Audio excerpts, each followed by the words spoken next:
داخویانی جبورایا گشتی گریارین تروریستین دولتا ترکی لسر هریمین باکور و روجلات سوریه هدف کردنا آخا روجاوا هر وها تجرید با ارمانجا خراکرنا اولهی و آرامیا که هریمین مرتی دنه ببه یکید خواهدن پروژه یکی دیا یک خاتیان کو بنگه پروژه نتوا دموکراتیکا تیک ببن مخابن اف فکرن پیشیا جاوی رخصنه ماف المروبان ولكن قررتون من روسيا وامريكا بيكتين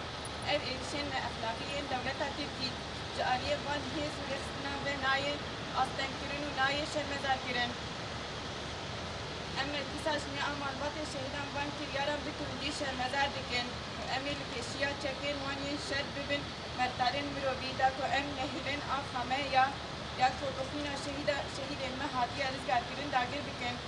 امي حتى نفسها داويل بهمبري هر مداخلة لشكري ببن آستن وأمي بشبيريا هزي خويين لشكري أو لكارية بكن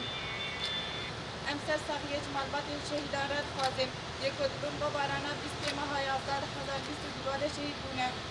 شفايا عاجز بو برندار رد خازم سوز ددن شهيدين خواه وأمي شبدار ريا وان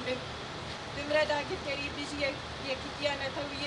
بيجي بخدانا قل بيان إلى الرأي العام. إنما تقوم به الحكومة التركية من أعمال إرهابية على مناطق شمال وشرق سوريا واستهداف المدنيين العزل، والهدف منه ضرب الأمن والاستقرار الذي تحظى به مناطقنا، وبذلك يريد إفشال مشروع وحدة المكونات الذي هو نواة مشروع الأمة الديمقراطية. وللأسف تحصل هذه الانتهاكات أمام ناظر المنظمات الحقوقية والدول الضامنة روسيا وأمريكا دون أي تنديد بهذه الممارسات اللا أخلاقية والهجوم البربري على مناطقنا الآمنة. نحن مجلس المرأة لعوائل الشهداء نندد وبشدة هذه الممارسات، وسنكون ذروع بشرية أمام آلاتهم الحربية لنمنع احتلال أي جغرافيا أخرى من أراضينا التي حررت بدماء شهدائنا، وإننا سنكون سدا منيعا أمام أي تدخل عسكري،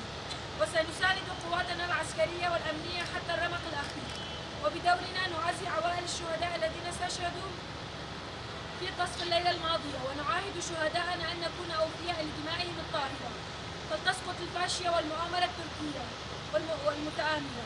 عاشت الوحدة الوطنية، عاشت مقاومة الشعب. شهيد نامر، شهيد نامر، شهيد نامر، شهيد نامر، شهيد نامر، شهيد نامر.